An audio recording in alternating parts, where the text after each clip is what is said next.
Hi, Yvette here. Today I'm going to show you how you can sew a button on with any Zig-Zag sewing machine.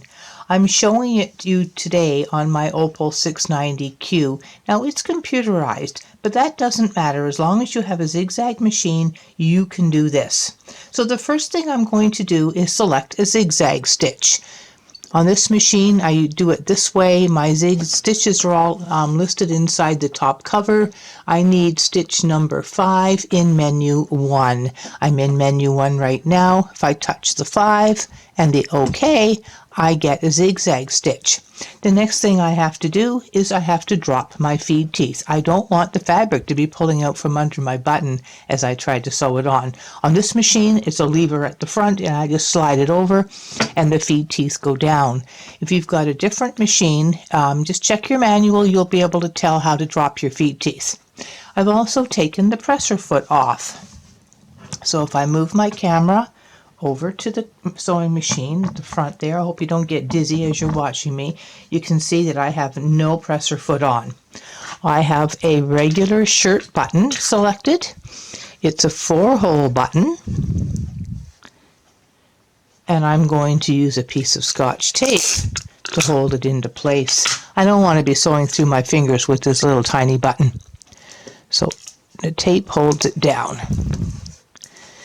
Now, this machine automatically came up with a 3mm wide zigzag stitch.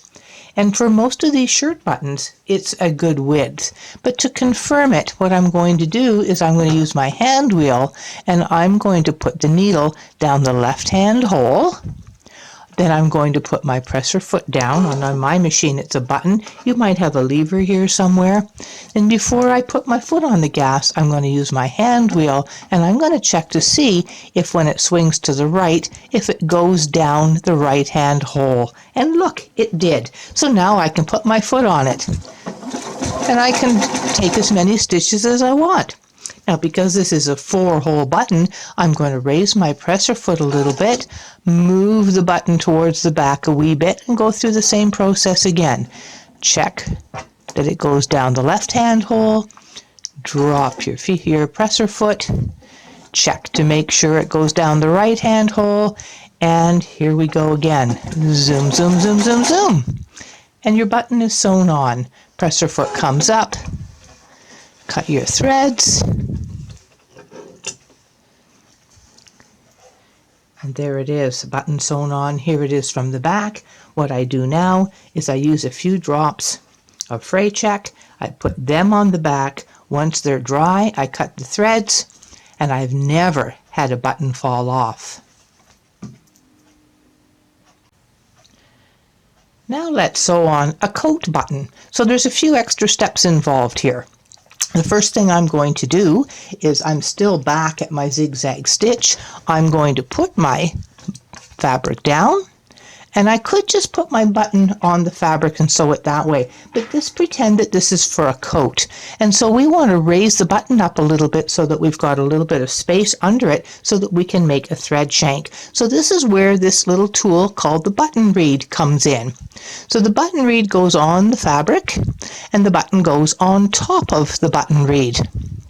You notice that there's a space there. That space is for the zigzag so that you don't hit your tool with the machine as it's doing its zigzag. So now I'm going to put my needle down the left-hand hole. I'm going to drop the presser foot, and I'm going to use my hand wheel to see if it goes down the right-hand hole. But can you see from where you are that it won't?